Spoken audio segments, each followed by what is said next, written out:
Welcome back to BVarsity Live, everybody. Zach Ewing here in the TBC Media Studios. Our thanks again to John Treesh of KBAK for stopping by. I know he's busy. He's going to be leaving town here in a couple of weeks, and we're glad he could spend a few minutes with us and share his experience here in Bakersfield before he takes off for Las Vegas. Up next, we have Nick Papagni from Fresno. He's a frequent guest in the program, and we're glad to have him back. You can check him out, check his workout on thepagmeter.com. And Nick, it's basketball season, hot and heavy now, and I think we've played enough games to sort of get an impression of teams. And down here, I know the big news is Ridgeview still undefeated and having beat Central, and I think they went to the top of your rankings too. What are your impressions so far of the Wolfpack if you've had a chance to see them play? I've seen them play. Zach, first of all, how you guys doing? You do a great job.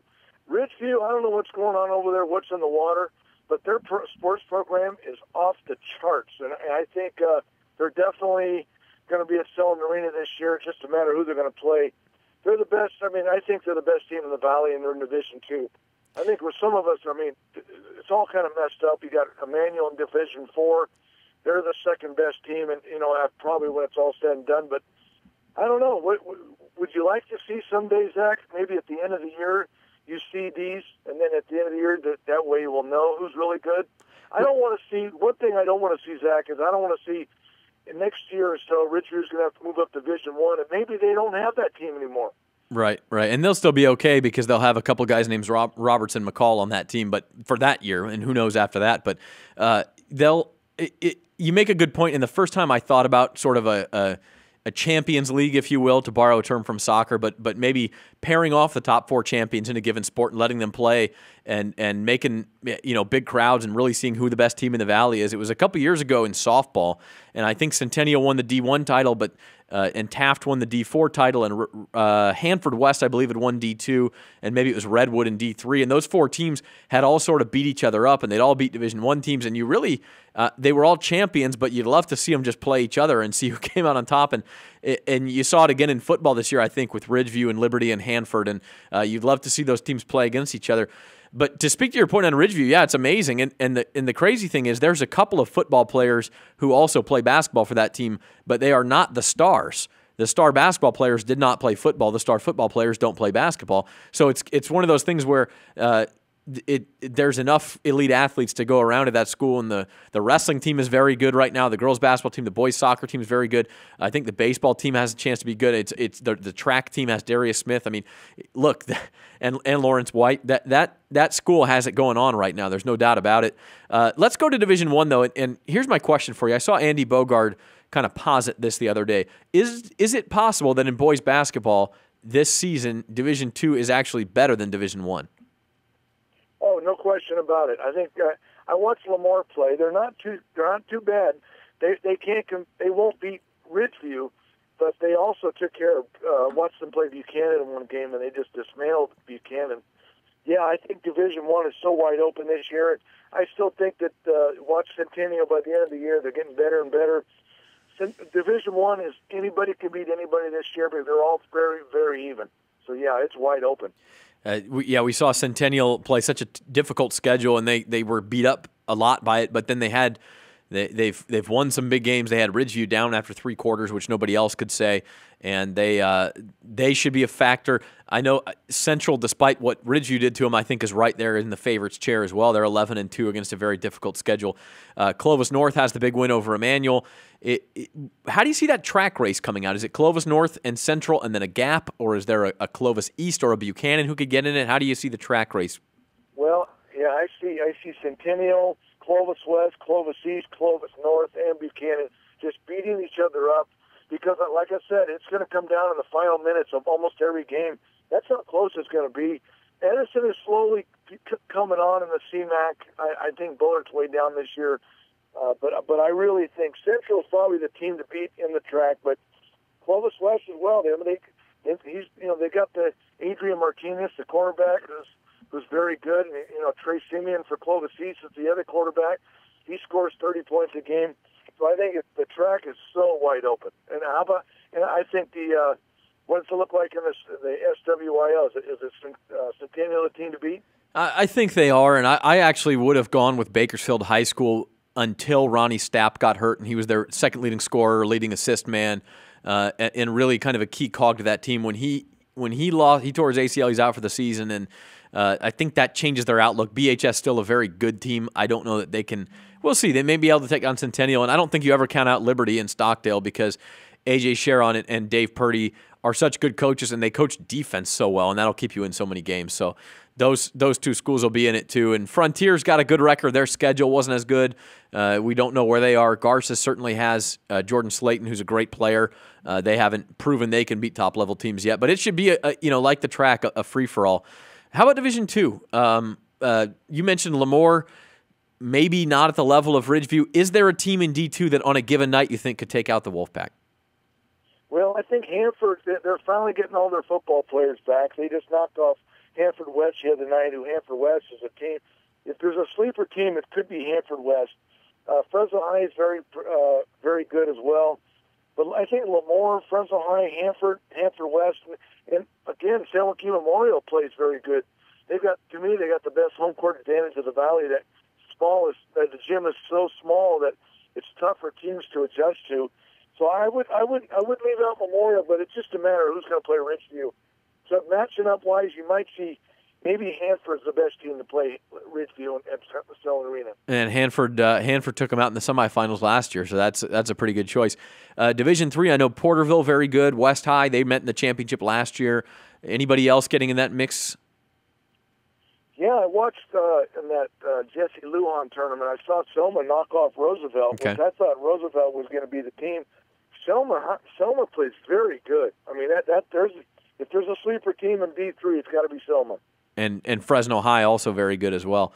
In D4, Fresno High in Division II now. They are in. Yeah, you're right. They are in Division II, and I'm just thinking of Roosevelt and their rivals, and that got me thinking. But Roosevelt has one of the top 5 players in the Valley. That Bryce Williams, he's just a man child. When he turns it on, it's over. No one can stop this kid. So Roosevelt's got to be there as well. And then in Division IV, I think just like last year, it's probably Emmanuel's World, and everybody else is just kind of playing for second. That sounds harsh, but is that fair? Oh yeah, there's no doubt about it. They've got too many Division I players on the team. Granite Hills is off to a great start, 15-2, and Madera South. I watched Madera South play in that Selma tournament, and they have no chance. I'm just not happy if Madera South's listening. They're subbing in. They just don't have a chance to win it all. But it's Emmanuel, no doubt. And then in Division V, what do you know there? Well, I think Carruthers could be the team to beat in Division V. They're almost borderline Division IV. I probably got Carruthers and Tranquility maybe squaring off. Kern Valley could also be there. I think one of those 3 teams, 2 out of those 3 teams will probably be a Selma Arena. Let's go backwards on the girls' side. Let's start in D5, and the reason I say that is because I want to talk about Kern Valley and Rebecca Gallus, who is probably the best girls player that nobody's heard of up there in Lake Isabella, just filling up the bucket. Yeah, there's no doubt about it. I mean, they're a team that's so far off the radar, especially in the North Valley. I think if you look at Division V, they moved San Joaquin Memorial to Division V, and they all of a sudden out of nowhere, and who knows, but they've got 4 solid girls showing up, and I think they're off the radar as well. And could be the team to beat as well. But I watched them play, and I'm like, where did these girls come from? And that's the life of a private school. Carruthers will be very good. Minarets and Kern Valley. Yeah, those are my top 4 teams. I was actually going to ask you about that, Nick. San Joaquin Memorial moving to Division V is, boy. You don't think of them as a D5 school, and I know that there's a competitive equity policy where if you have a certain number of points, you go up or you go down, but that almost feels like it was a mistake waiting to happen, moving a private school of that size down to D5. Well, this is why I want everyone to seed at the end of the year, because what if they ended up getting 4 Division I girls showing up? It wouldn't be fair for the Division V teams. And so you see, they do it up north in the Modesto area. Mm-hmm. They seed everyone at the end of the year. And I'm going to push that until it happens, because you're absolutely right. Memorial, they lost to Emmanuel, but it was very competitive in Division IV. So that's what you see. Ridgeview, I'd love to see him play Division I at the end of the year, in the boys' side. So maybe someday we'll get to that. Yeah, and I think that may be the way we're going, and that's a little bit awkward because then you get teams. Well, are we playing too well to be put in Division II? Maybe we should lose a game so we're Division II in the playoffs instead of Division I. But I think for the most part, you're right. That would be the best way to go. Division IV girls side, who do you have ranked number 1 there? I got Orosi number 1. They played a powerful schedule. Orosi, Emmanuel, then Kingsburg, Sierra Pacific, and Taft and McFarland. Those are my top 6 teams. I mean, it's going to be a race. I think Emmanuel and Orosi, they could play in Division I or in Southern Arena again as they did last year. In Division III, what's the story there, Nick? Division III, let's see what I got. Let's see here. I'll stand by. Okay. Division III, Mission Oaks, who's a little slow right now. They got a few injuries going on. They've lost 3 straight games, but they're still the team to beat in Division III. Exeter, Fresno High, Golden Valley, Golden West. But Mission Oaks is probably the team to beat once they get healthy again. Could be a very wide open division there, though, it sounds like. No doubt. Especially if Mission Oak, doesn't ever get back to the level we're accustomed. In Division II, I know Independence, the defending champion, and they're playing really well again. You mentioned their schedule. Do you have the Falcons as the team to beat there? Yeah, I got Falcons. I also have Redwood. I think those 2 teams probably, to me, are the teams that'll probably play in Southern Arena. Redwood's very good. They'll compete with Hanford in the WYL, but I think you're right. It could be Redwood Independence again. Lemore's good, so is Tulare Western, but Redwood's playing pretty well right now. And then in Division I, and I know Clovis West is so good that I don't know that there's anybody who can play with them in Division I on the girls' side. I mean, we're talking one of the top 10, maybe 15 teams in the country in Clovis West. What's special about that team? They've always had good teams there, but this team seems a cut above. Well, this year they've got 10 deep, so I would say the number 2 team in the Valley is the number 6 to 10 players on Clovis West. They're that good, and they're young, okay? They also have Tess Amundsen, who transferred from Clovis North, who is sitting out next year, or this year, to play next year, and she'll be one of the best players in the Valley.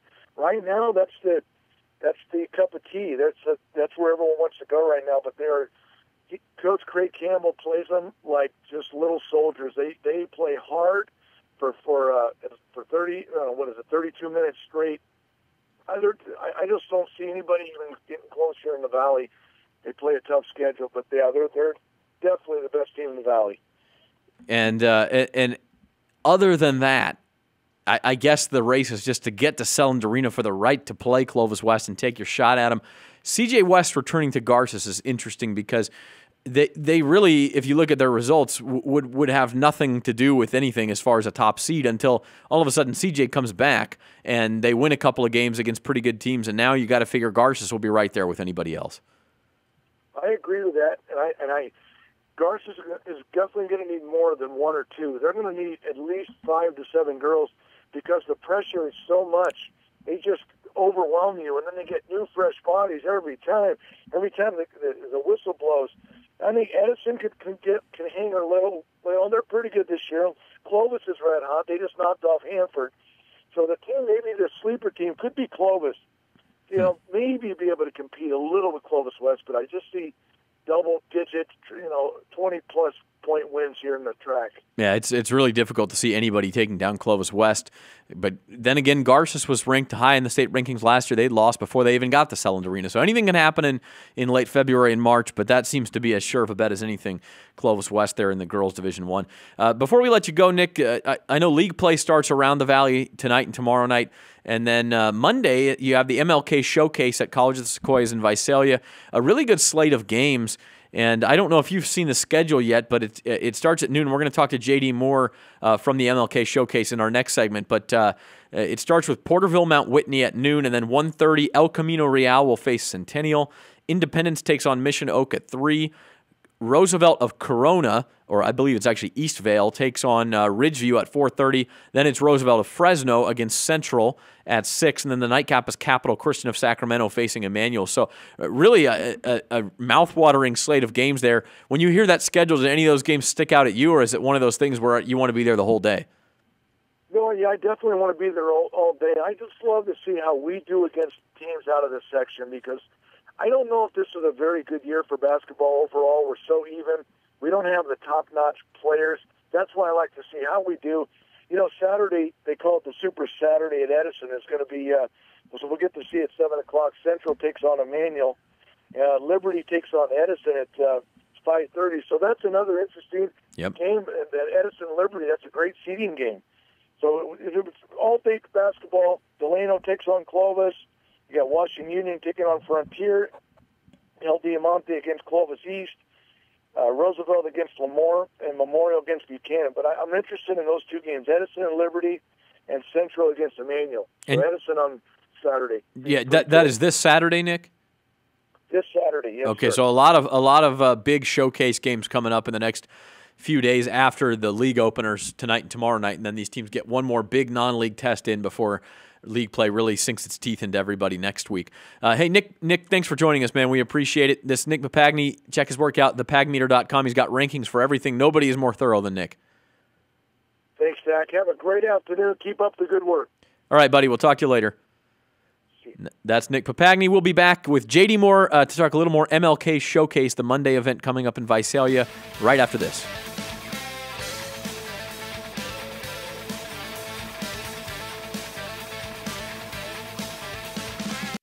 One thing about living in Kern County is all these